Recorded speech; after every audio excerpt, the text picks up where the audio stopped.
From LA to Piscataway, all Big Ten all year long. This is Big Ten 10. Let me start first with this.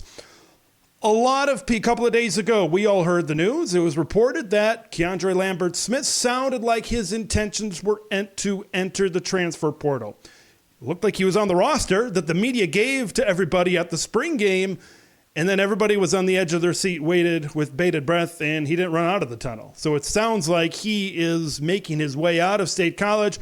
What was your initial thoughts? What was kind of your initial impressions when you heard this news? Keandre had some Twitter interactions that didn't make it seem like he was too happy of a camper, but then he had made an announcement with Penn State's NIL Collective, Happy Valley United, that implied that he was coming back and that he was with the team for the majority of the spring.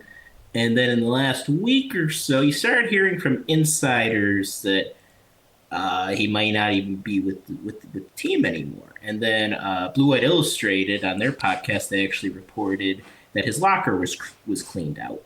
So that was Thursday or Friday. So at that point, I kind of knew, all right, Keandre Lambert-Smith is probably not going to be with this program. So, I mean, he is a great talent, but he never quite put it all together. Sure. He had some moments.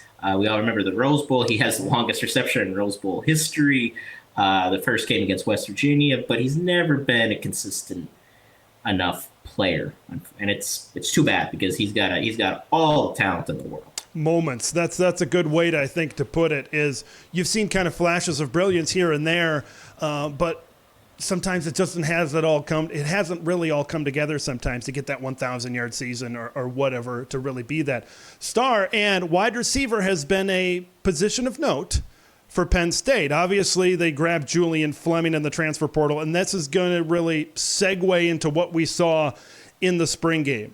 I think we saw a lot of good players. I'm not sure if we saw a standout great player. What was kind of your initial impression of the receiver group in this new-look Andy Kotelnicki offense in the spring game? Yeah, I mean, I think you summed it up pretty well. I thought Harrison Wallace had a nice game. Yep.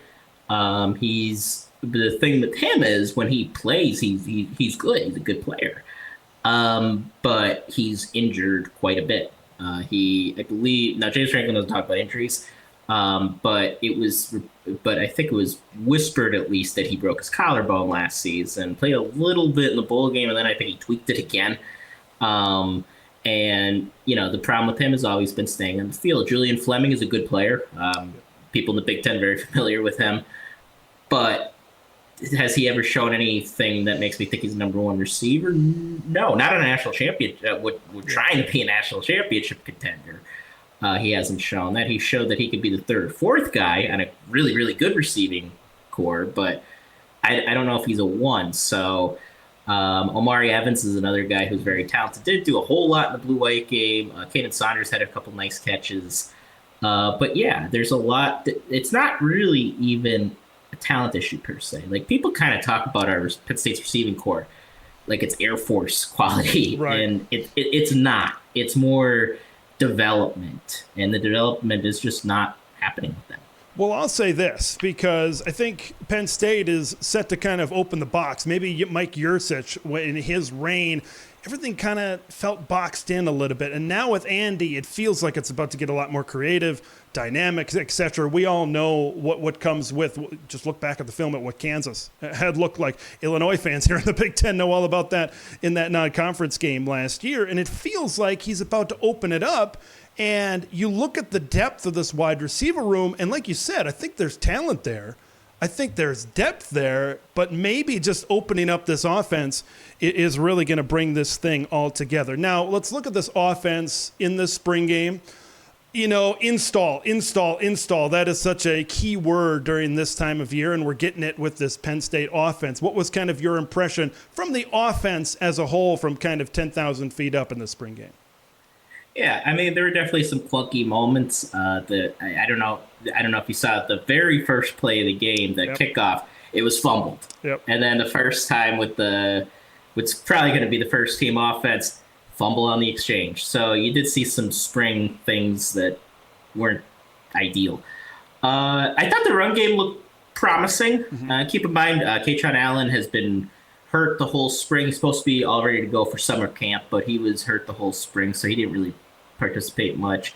Nick Singleton didn't get a carry in the blue-white game, although he suited up. So we saw a lot of Quip Martin, a lot of Cam Wallace, a lot of Montgomery.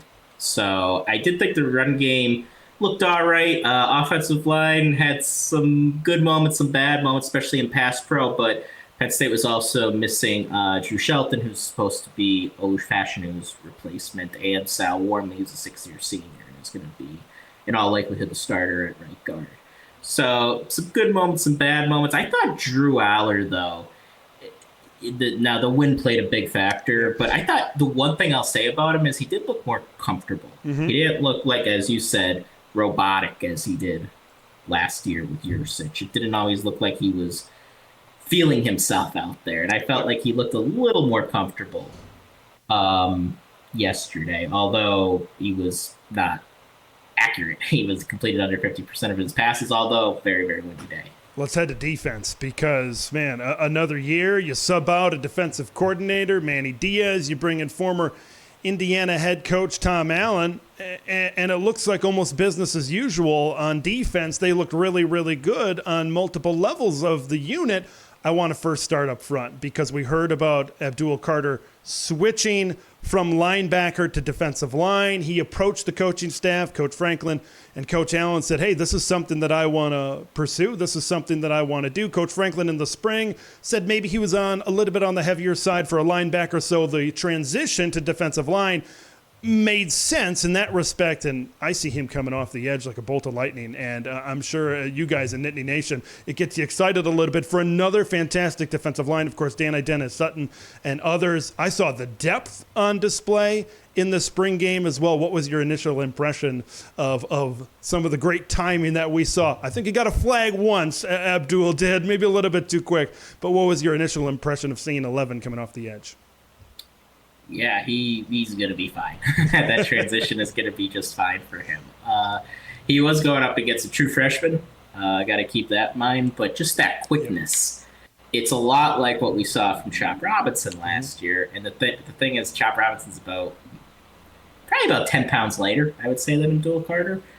He's slim. Like Abdul Carter just has a bigger frame, I think, to be able to add more weight. So I think he could even add maybe a little bit more. Sure. And not lose that frame, but man, he's gonna fly around, and I think that's the main. I think that's a big reason why he moved to end.